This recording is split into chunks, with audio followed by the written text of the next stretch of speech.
Hi guys and welcome on GSM ABC YouTube channel. In this video I will show you how to enable or disable the PIN on the SIM card on Samsung phones.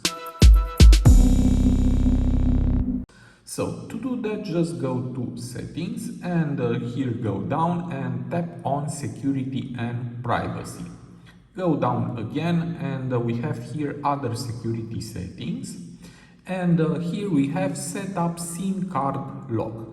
Tap on this, and from here you can enable or disable the PIN for the SIM card. Now it's enabled, and to disable just tap here, and you need to enter your PIN. Mine is 1234 and tap OK. And now as you can see it's disabled.